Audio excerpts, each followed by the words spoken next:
Welcome to Keep Pedalling. The Tour de France is not a leisurely afternoon bike ride around the beautiful country lanes of France, nor is it a competition for shrinking violets.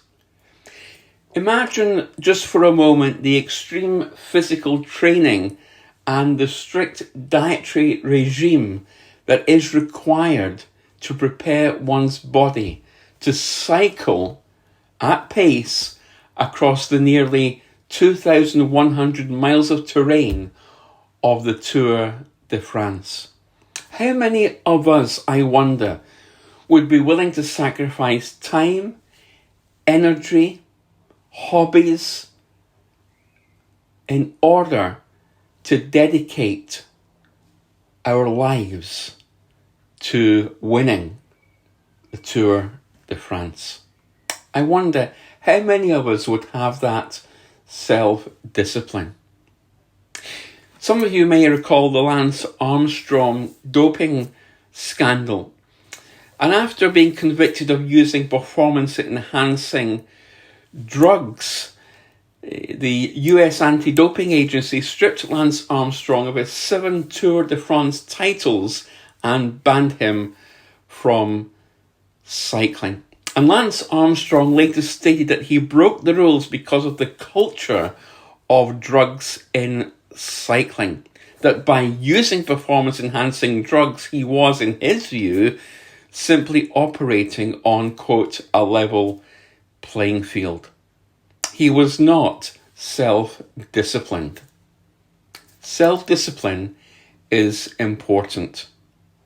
In 1 Corinthians chapter 9, verses 25 to 27, Paul writes these words, that everyone who competes in the games goes into strict training. They do it to get a crown that will not last, but we do it to get a crown that will last forever.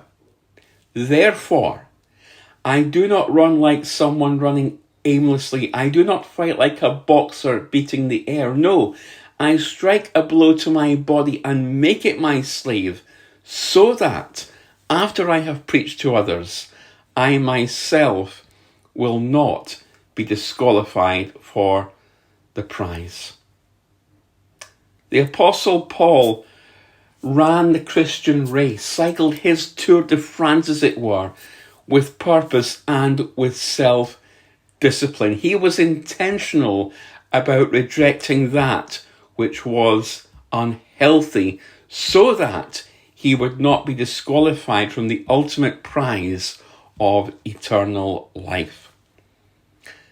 And so just as in the Tour de France, it is true in the Christian life. There are no shortcuts. The cyclist in the Tour de France will not be victorious by doing that which goes against the rules or by trying to find a shortcut. And that is true with us as we cycle through the lanes of life. We simply must follow the guidelines that God has set forth in His Word, the Bible. And we must win the race the old-fashioned way. And what is that way? Well, that way is to cycle with integrity, with commitment, with humility, with faith, and with self-discipline.